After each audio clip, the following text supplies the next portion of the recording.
O último grande reino hindu da Índia foi o reino de Narsinga, ou Vijayanagara.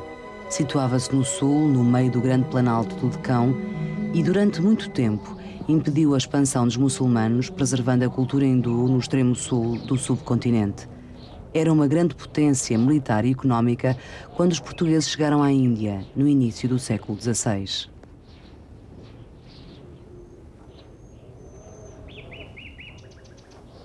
A existência do reino de Vijayanagara, ou Narsinga, era do conhecimento dos europeus muito antes da chegada dos portugueses à Índia. Mas logo em 1503 esteve cá um português, o franciscano Frei Luís do Salvador, que andava nas montanhas costeiras, nos Ghats, a pregar o cristianismo. E voltou no ano seguinte, mas desta vez a mando do primeiro vice-rei Dom Francisco de Almeida. Quando regressou a Coxim e falou com Dom Francisco, este escreveu uma carta ao rei Dom Manuel. Nessa carta fazia-lhe uma proposta singular: casar um dos infantes de Portugal com uma princesa de Vijayanagara. Para quê? Para que Dom Manuel fosse imperador do mundo de cá. Foi essa a expressão do vice-rei: imperador do mundo de cá. Os portugueses conheciam Vijayanagara por dois nomes, Bisnaga e Narsinga. O reino constituiu-se durante o século XV.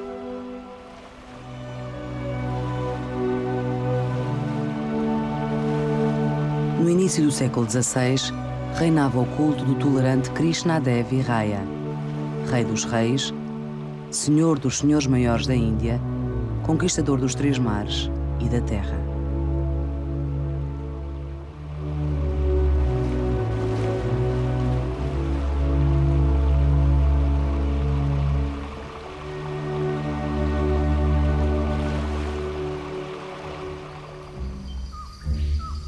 Quando os portugueses chegaram, não falavam as línguas locais e não sabiam nada da religião e da cultura dos indianos. Olhavam para tudo espantados, mas sem a intolerância que iriam sentir mais tarde, quando se aperceberam quão diferente era esta cultura da sua. Os hindus de Vijayanagara eram principalmente adoradores de Vishnu, a quem prestavam culto sobre várias formas. Por exemplo, o terrível homem-leão Narasimha. Os reis eram ricos e poderosos e em ocasiões especiais, como os eclipses do Sol ou da Lua, faziam-se pesar na chamada balança do rei. O contrapeso era o ouro e pedras preciosas, que depois eram distribuídas entre os sacerdotes. A dinastia real vivia num luxo que impressionou muito os europeus. O Lotus Mahal era provavelmente um pavilhão de fresco e prazer de uma das rainhas. Também os hindus aprenderam com os muçulmanos a arquitetura dos jardins e da água. A decoração deste pavilhão é hindu, mas os arcos são muçulmanos. E no alto há uma curiosa mistura entre as torres dos templos hindus e as cúpulas muçulmanas. O pavilhão situa-se numa vasta área cercada, reservada às mulheres.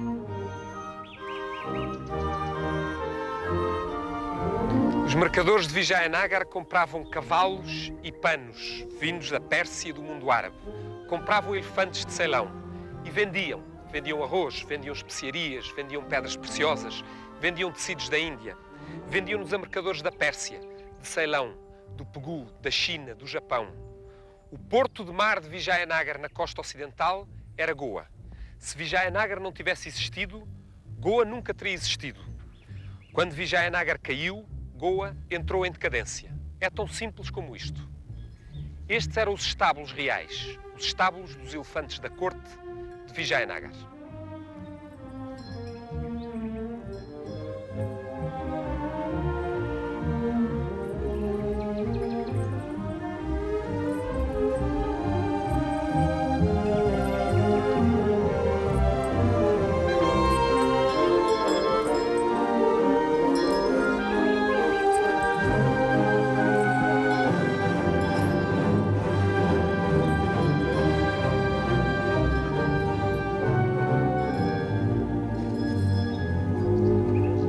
Nesta cidade, achareis homens de todas as nações e gerações por causa do muito comércio que tem e da muita pedraria que nela há.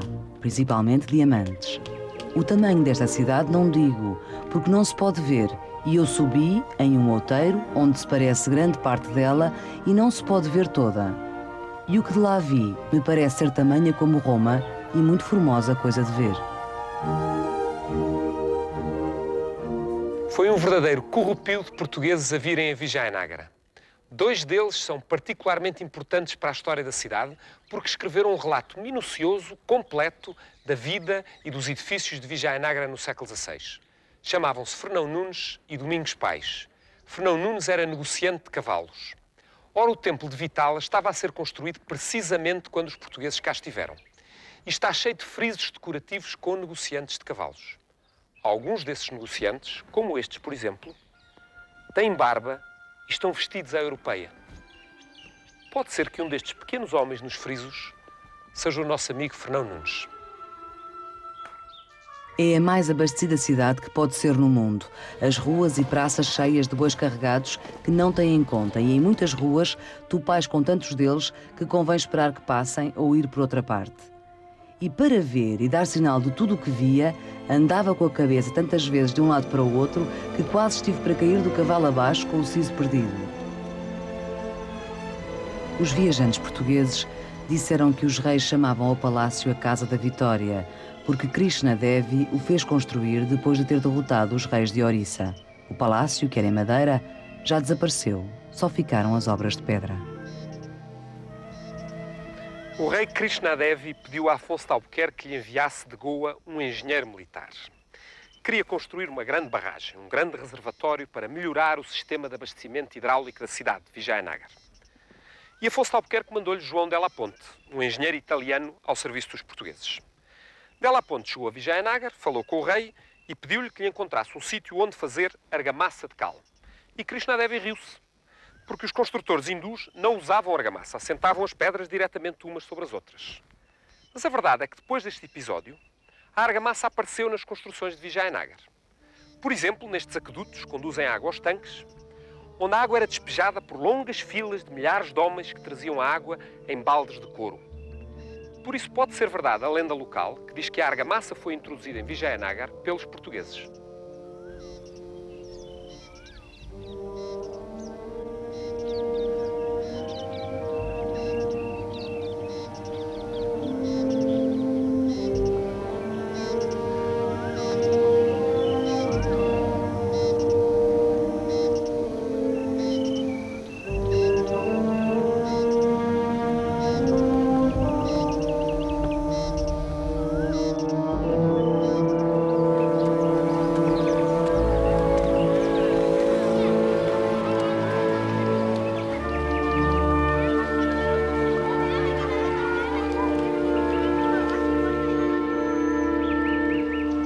A cidade de Vijayanagara foi construída num sítio chamado Hampi, uma corruptela de Pampa, que era uma filha do deus Brahma, que se instalou aqui e foi educada por 2 irmãos macacos, Vali e Sugriva.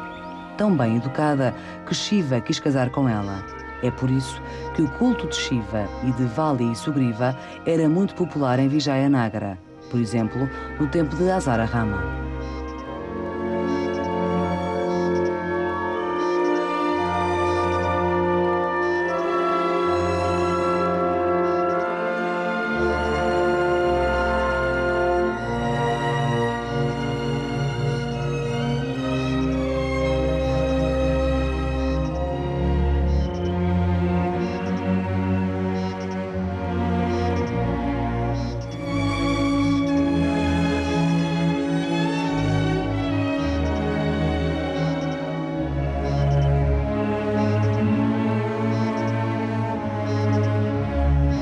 Estes altos relevos, num dos templos mais importantes de Vijayanagara, contam episódios da história do Ramayana.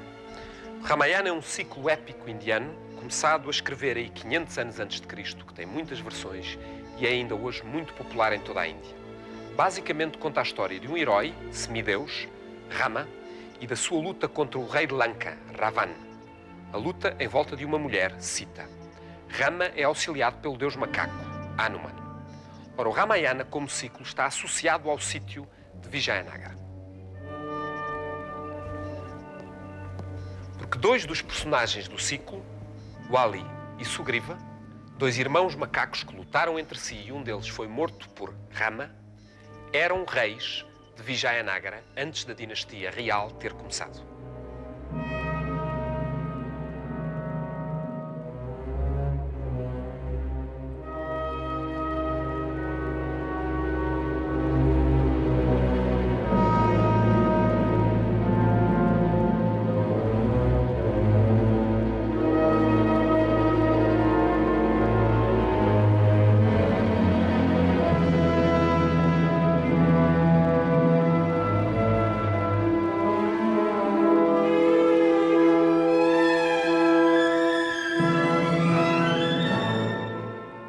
O rei Krishna Devi tinha acabado de fazer obras novas no templo de Virupaksha. Domingos Pais viu todos os ornamentos, figuras pintadas de muitas cores e lâminas de cobre dourado que brilhavam ao longe a cobrir os tetos. Olhou para tudo espantado. Não reconheceu as figuras. Nem sequer o lingam, que mais tarde iria horrorizar tanto os padres portugueses. O lingam é uma representação abstrata do falo, símbolo do poder de Shiva como regenerador do universo. Está colocado sobre o yoni, que representa o órgão sexual feminino. A conjugação das duas forças põe o mundo em movimento.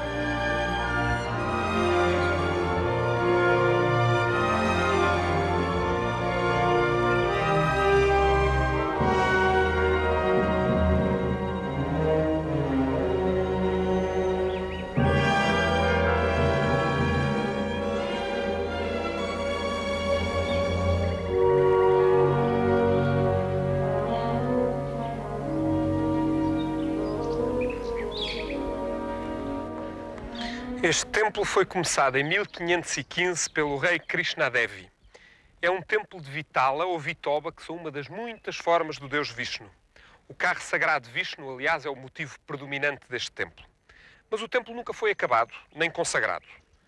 Diz-se que isso sucedeu porque Vijayanagara caiu em 1565. A tradição local conta essa história de uma maneira muito mais interessante. Diz que o templo foi feito para uma imagem de Vitala que estava num outro templo no norte.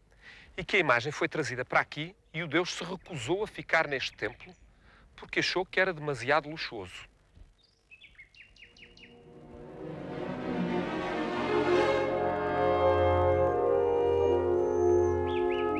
Os templos hindus são uma espécie de montanha simbólica, réplicas do lugar sagrado dos deuses. São sempre cuidadosamente projetados por desenhos rigorosos, baseados em diagramas de forças cósmicas, os mandalas.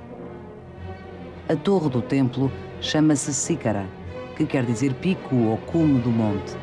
Debaixo da Sikara, a torre-montanha, está o santuário escondido como se estivesse numa gruta. Guarda-se aí a imagem da divindade. É um lugar sem luz direta onde só os sacerdotes podem entrar e os hindus concebem-no como o centro das linhas de energia que de todo o universo convergem no templo. A verdadeira caixa de ressonância da energia cósmica. Nesse lugar, na Mandapa, os fiéis podiam fazer a experiência direta da arquitetura como uma réplica da harmonia universal.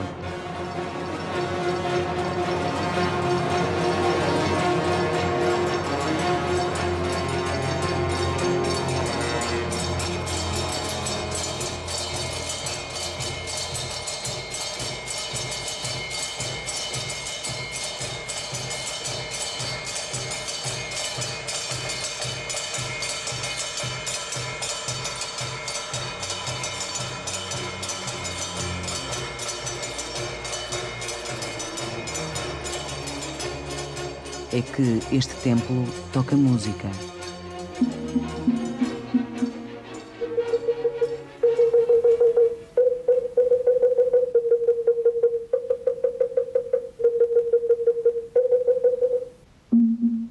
Convergem assim as duas artes abstratas da harmonia, a arquitetura e a música.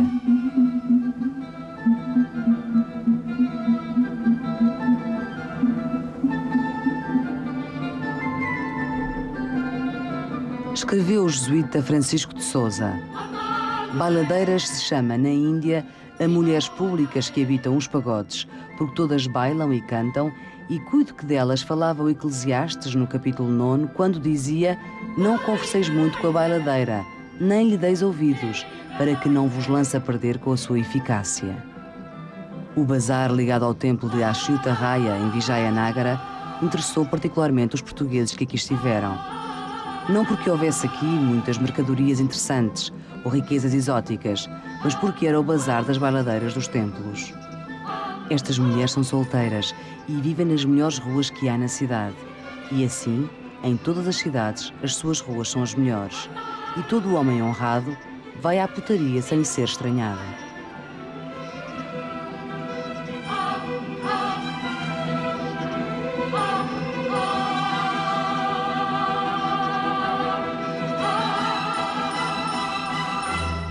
Não há praticamente um único texto escrito por portugueses que tenham estado no Oriente que não dedique páginas e páginas à questão das mulheres orientais. Os portugueses vinham de uma cultura que desconfiava da mulher e que fugia de tudo o que era físico e corporal, como o diabo foge da cruz. Chegaram aqui e encontraram uma cultura de climas quentes, uma cultura da sensualidade e do prazer. Dom Francisco de Almeida chegou a ordenar que se convertessem ao cristianismo indianas bonitas para os portugueses não andarem atrás das mulheres hindus.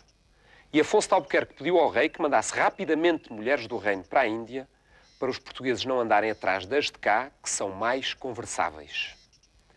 Para os padres jesuítas e franciscanos que tomaram conta da vida cultural de Goa a partir de meados do século XVI, tratou-se de uma verdadeira guerra contra as mulheres de cá. Na sua cabeça confundia-se tudo. O hábito dos indianos de tomarem banho e brincarem com a água, a maneira de vestir das mulheres da Índia, o luxo da arquitetura e o corpo das mulheres. Tudo eram sinais do demónio. O padre jesuíta Henrique Henriques chegou a pedir aos seus superiores que o autorizassem a utilizar o bang, ou o haxixe.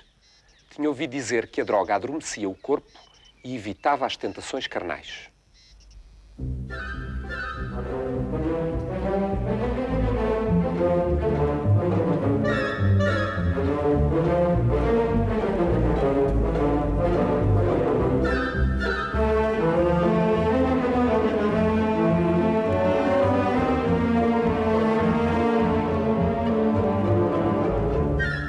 A religião hindu estava cheia de mitos e lendas, de amores muito sensuais, de deuses e deusas, e o sexo era considerado ao mesmo tempo uma prática natural e carregada de significados místicos. Nem aquilo a que chamamos prostituição, nem os contactos sexuais antes do casamento eram considerados crimes em muitas regiões do Oriente, desde que estivessem ligados a cerimónias e a sítios religiosos.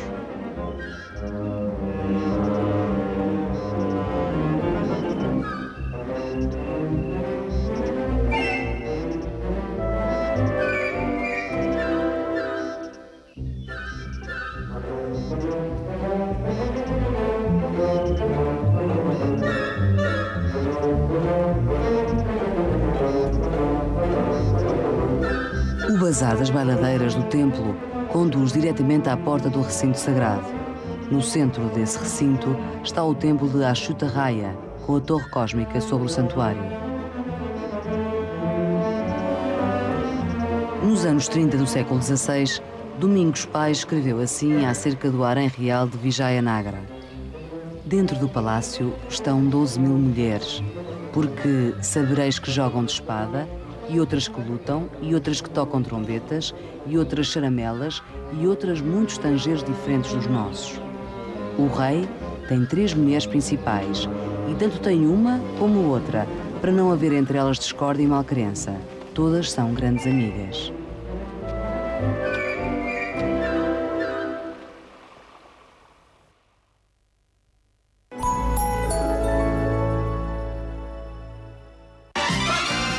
Grandes convidados numa série recheada de música e humor.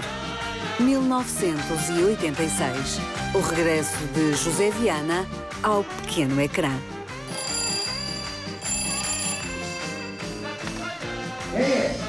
A televisão. Ora viva! Está interessado em fazer um musical?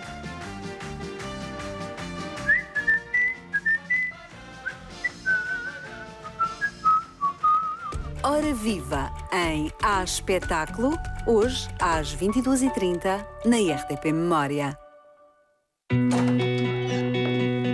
A felicidade é o reencontro, o sorriso, o beijo, o carinho, é matar a saudade, é encher-se de alegria. A felicidade está nas coisas mais simples. A nossa está ligada à sua. RTP, sempre ligados. Viaje pela nossa história sem sair de casa. Os momentos de mudança no país. As grandes conquistas da ciência. Os maiores eventos que comoveram uma nação inteira. Navegue entre milhares de imagens, sons, textos e fotografias que fazem parte do nosso património desde o início das emissões de rádio e de televisão. Um novo projeto de serviço público. RTP. Sempre ligados à nossa história. Somos Grupo RTP. No tempo em que você nasceu, sábado às 17h45, na RTP Memória. Um novo olhar.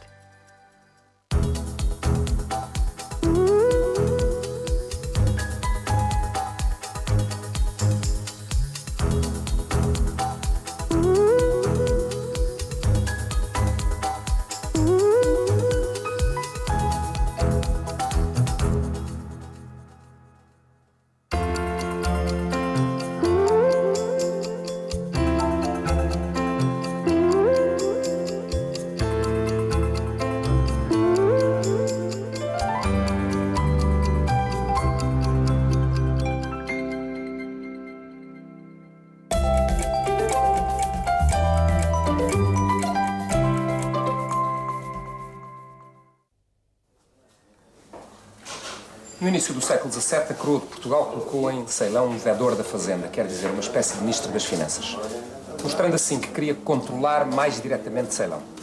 O Ceilão português correspondia em área a cerca de 20% de Portugal continental e estabeleceram-se cá, ao longo dos anos, milhares de portugueses, comerciantes, frades pregadores e especialmente soldados. Administravam o território, abusavam evidentemente do seu poder e da sua autoridade, mas ao mesmo tempo afeiçoaram-se a Ceilão e foram deixando cá a religião e alguns costumes. Mas tiveram extrema dificuldade em habituar-se a integrarem alguns costumes singaleses.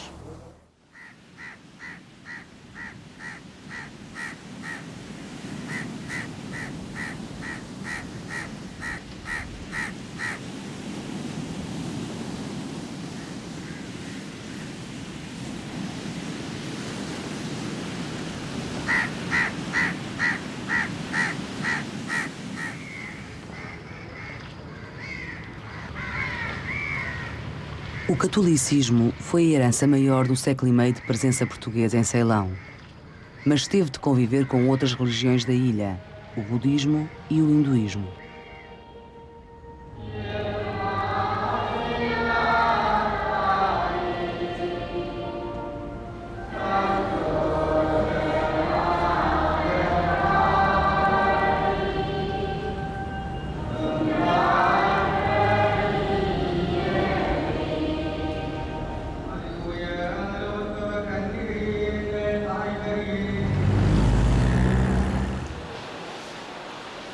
O casamento em Ceilão raramente era uma cerimónia religiosa, mesmo entre os hindus. Também eram raros os casamentos monogâmicos. Acontecia, muitas vezes, haver uma mulher que casava com vários irmãos da mesma família, a poliandria. E os casamentos também não eram considerados permanentes. Nesse sentido, o casamento singalês era mais moderno que o casamento europeu, muito mais marcado pela religião.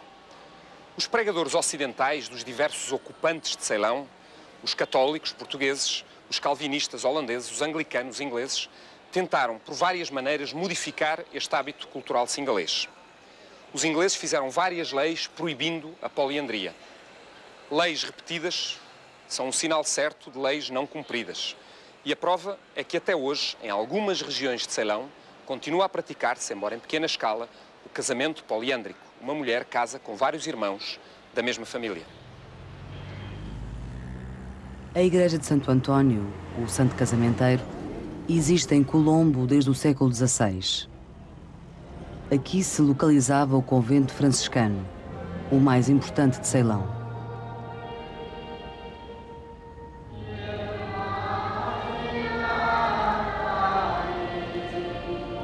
Todos acreditam no santo milagreiro. Budistas, hindus e muçulmanos. E o culto adquiriu com o tempo um caráter híbrido, onde encontramos traços de devoção que já nada têm a ver com a Europa.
A arquitetura católica é quase toda de origem recente.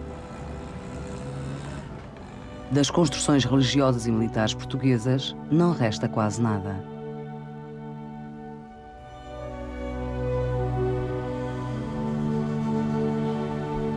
Em 1621, chegou a Colombo um novo capitão-general de Ceilão, Constantino de Sá.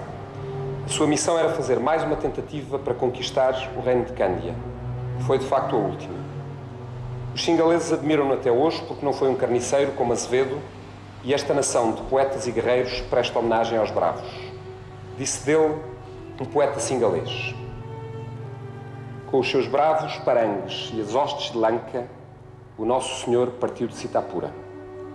Através de correntes e ribeiros de água fresca, através de pomares e jardins sem fim com árvores de ricos frutos, através de férteis campos de arroz e ridentes aldeias, os caminhos ficaram livres ante ele, e o povo juntou-se à sua volta com plátanos e cocos, a longa cana-de-açúcar, mangas maduras e ananases.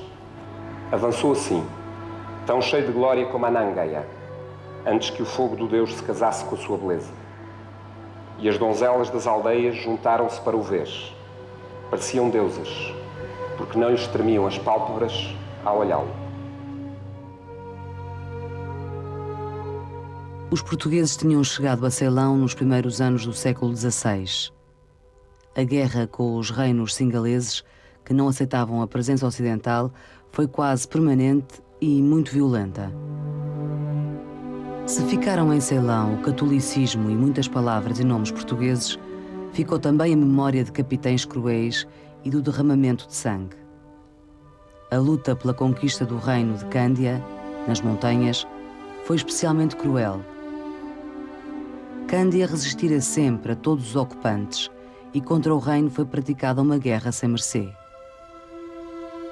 Mas muitos singaleses lutaram ao lado dos portugueses e muitos portugueses, mais humanos e corajosos, ficaram na história de Ceilão como heróis e até mártires da épica singalesa. Foi o caso do infeliz Constantino de Sá.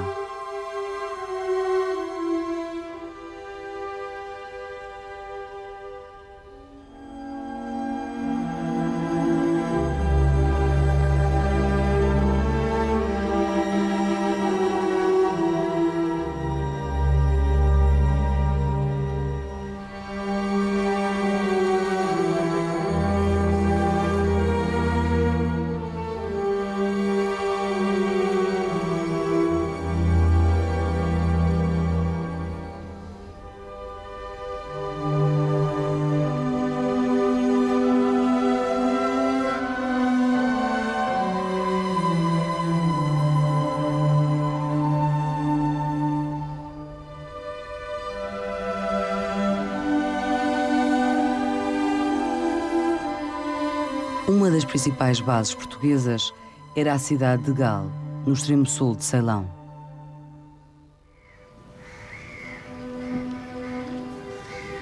O exército de Constantino de Sá embrenhou-se nas montanhas. Era constituído pelos portugueses, pelos seus aliados singaleses e por escravos africanos que os portugueses usavam na guerra. Pouco a pouco, a pressão da guerrilha candiana obrigou Constantino de Sá a começar a recuar e a entrincheirar-se. Numa última noite, na manhã seguinte, o ataque da guerrilha selou-lhe o destino. O campo de batalha foi decorado com uma pirâmide de crânios portugueses. E o de Constantino de Sá foi exibido por toda a ilha de Ceilão. Os singaleses chamaram ao capitão Pinneti Deio, o Deus desafortunado.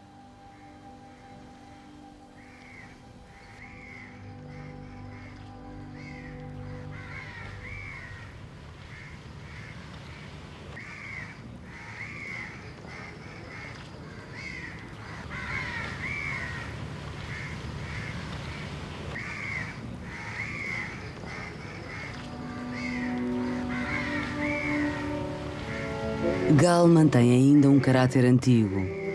É um dos poucos sítios na ilha onde se pode experimentar o que terá sido o Ceilão dos portugueses, com os telhados europeus, também influenciados por outros ocupantes ocidentais que vieram depois, as suas igrejas e a muralha.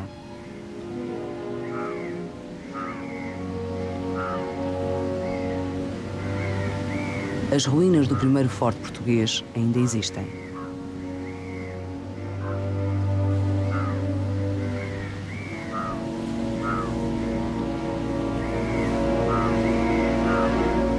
No Colégio Jesuíta de Coxim, o irmão leigo Pedro de Basto teve uma visão. Apareceu-lhe Cristo ensanguentado, rodeado de 13 espadas quebradas. As espadas representavam Colombo, Manar e Jaffna, cidades de Ceilão. E a visão foi interpretada como uma profecia do fim próximo de Ceilão português pelos pecados cometidos pelos portugueses. No último dia de maio de 1602, 100 anos depois de Dom Lourenço de Almeida ter aportado a Colombo, chegaram a Baticaloa, na costa leste, os navios de um visitante há muito esperado. Eram navios holandeses. Por todo o Oriente, os holandeses atacaram desde o início do século XVII as cidades costeiras portuguesas.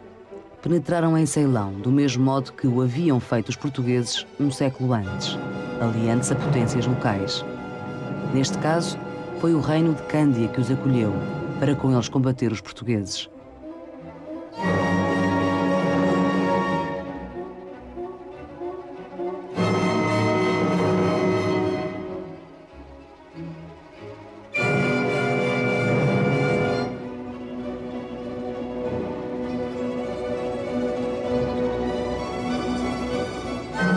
A guerra durou meio século e terminou com o fim do Ceilão português.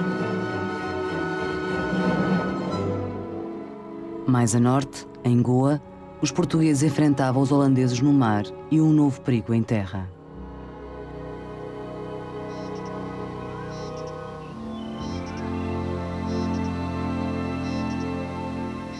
Este nicho oratório, o Mihrab, aponta à direção de Meca, à direção poente.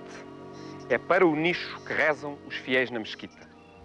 Mas talvez o objetivo fundamental desta pequena mesquita no interior de Goa não fosse a oração.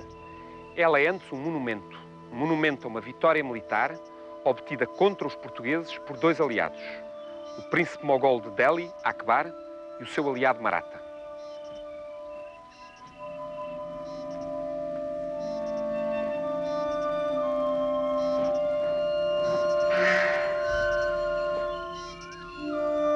O Império dos Marathas teve uma história fulgurante. Estendeu-se por todo o ocidente da Índia na segunda metade do século XVII em muito pouco tempo. Tudo tinha começado com o príncipe hindu Shivaji, que comandava um exército quase privado, um exército assente na sua própria família e composto por homens do seu credo, por hindus, mas ao serviço de um príncipe muçulmano, o sultão de Bijapur. Depois Shivaji quis construir um império para si próprio e conseguiu fazê-lo com uma série de campanhas militares brilhantes, muito rápidas, que chegaram a ameaçar muito seriamente o poderio português em Goa. Os Marathas não conseguiram conquistar Goa, mas apenas Bassein e Chaul, no norte.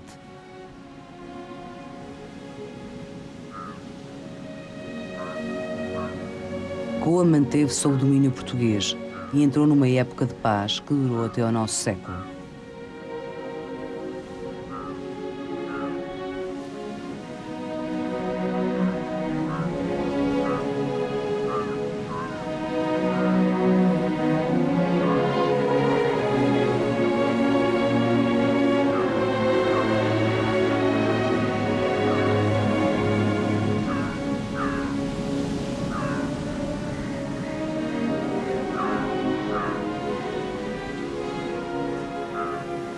Na segunda metade do século XVIII, Goa atravessou uma fase de expansão.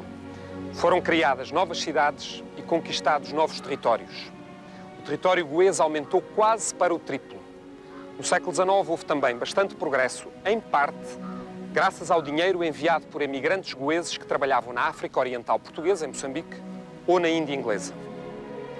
Enquanto Velha Goa era definitivamente abandonada à selva e à ruína, criava-se aqui um mundo especial, um mundo gentil, dourado. Graças à suavidade do clima, à suavidade da vida, para os europeus que aqui viveram até aos anos 50 do nosso século, houve uma espécie de colonialismo feliz. Era como se as ruínas da Velha Goa, abandonadas, tivessem lançado uma espécie de feitiço sobre o mundo de cá. O feitiço do esquecimento. Este era já um mundo sem tempo. Um mundo fora do tempo.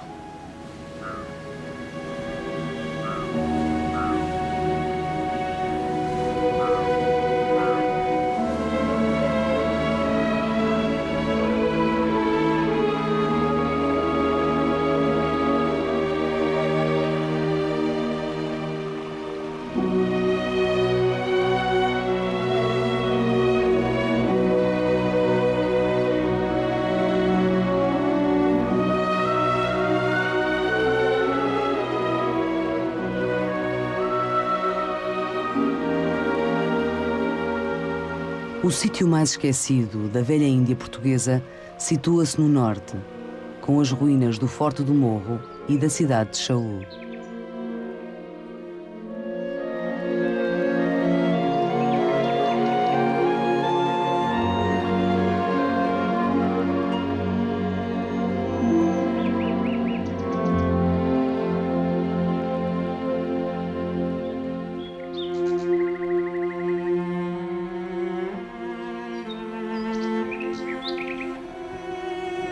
Para mim e para as pessoas da minha idade, a conquista do Oceano Índico pelos portugueses parecia uma espécie de libreto de ópera, de uma ópera romântica, uma ópera fantástica.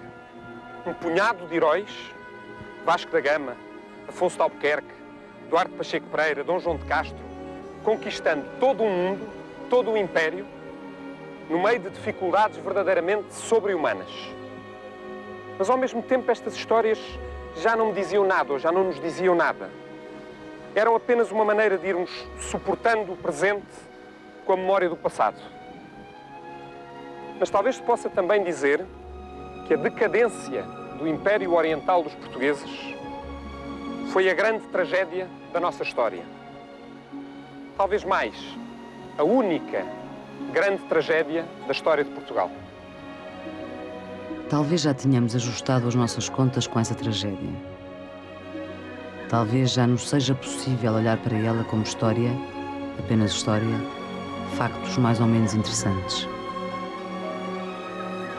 Valerá a pena ainda contar histórias do princípio, histórias da lenda?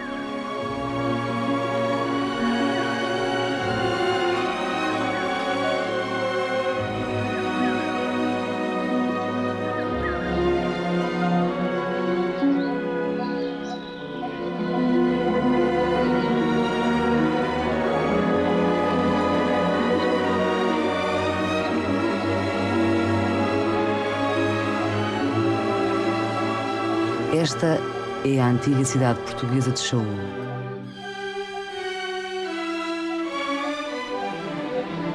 Os portugueses instalaram-se em Chaul pela primeira vez em 1521 e usavam a cidade como um dos ferrolhos da Baía de Bombaim. Foi conquistada pelos Marathas no século XVIII. Já então estava fora da história, esquecida, decadente. Já não servia para nada desde que Bombaim fora oferecido aos ingleses como dote da rainha Dona Catarina quando casou com o rei de Inglaterra.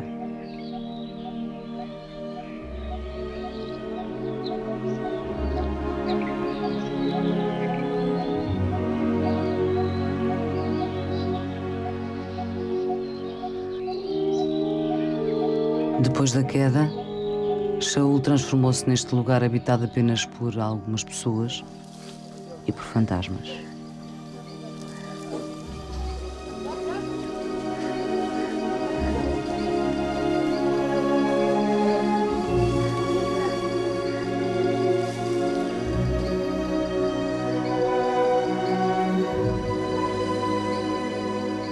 Frente à porta de terra, uma antiga cisterna continua a servir a vida que continua.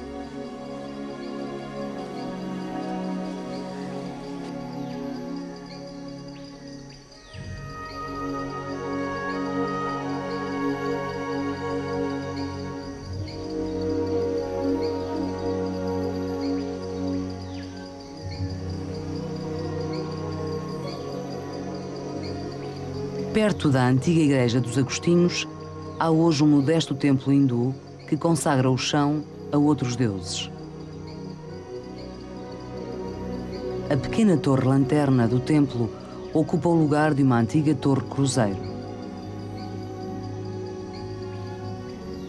Velhos degraus tirados da igreja dão acesso ao templo hindu.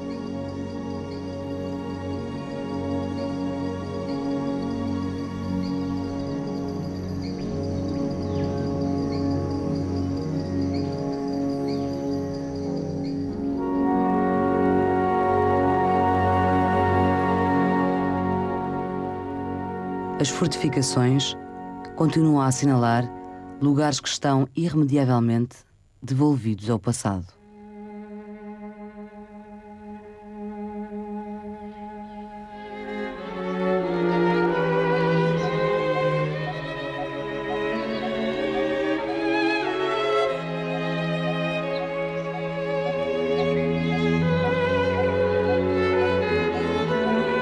Sucessivos aterros cobriram o que resta da igreja dos dominicanos, até às janelas redondas do primeiro piso.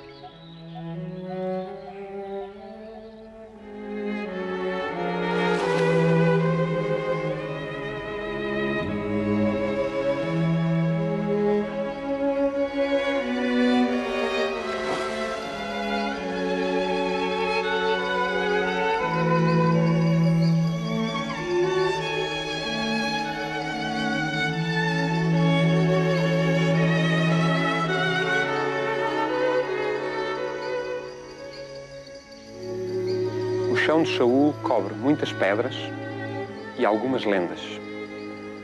No inverno de 1507, uma pequena armada portuguesa subia o rio de Shaul. Era comandada por Dom Lourenço de Almeida, o capitão português que primeiro tinha chegado a Ceilão e o filho querido do vice-rei Dom Francisco. À armada veio um brahman, que ofereceu ao jovem capitão um cacho de uvas. Dom Lourenço deu-lhe em troca um pano de seda e o brahman avisou que os turcos preparavam uma armadilha contra ele. Na batalha que se seguiu, Dom Lourenço ficou gravemente ferido e conta o cronista que disse assim: Senhores, companheiros e irmãos, a minha vida, que este mundo me tinha emprestado, acabou. Quando a notícia chegou aos ouvidos do Rajá de Cochim, este foi ter com o vice-rei, o pai de Dom Lourenço, e disse-lhe assim: O teu filho morreu como teu filho. A mágoa que sente o meu coração repousa em ti, que és bom pai e tens muitos amigos. E em mim, que sou o maior deles. Foi isto que disse o príncipe indiano ao vice-rei português.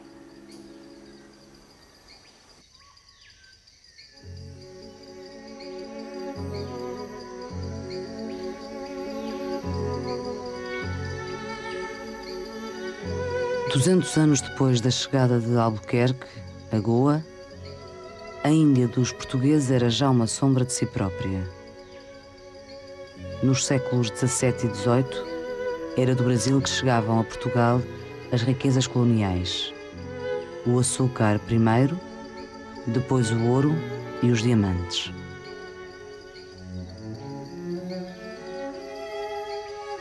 Goa, Diu, Bassaim, Shaul sobreviviam apenas numa espécie de quarto longínquo e semi-abandonado da Casa da História. Viviam das histórias antigas e da vida mestiça aqui vivida. Um Portugal indiano muito longe de Lisboa. As cidades caíam em ruínas e a selva tomava conta delas.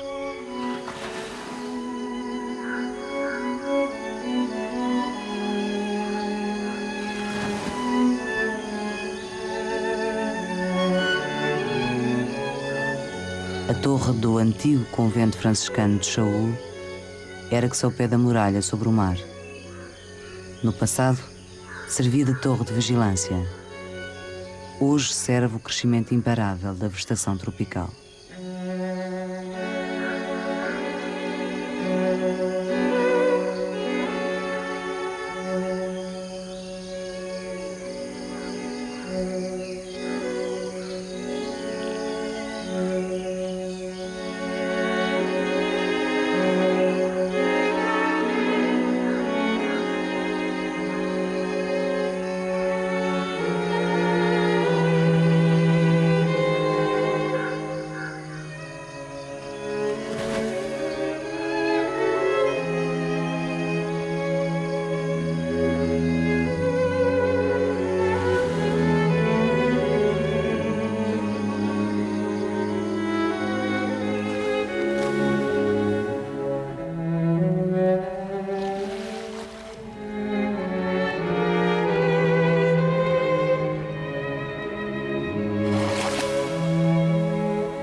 Tempo que deixou de se ouvir aqui o som do canhão.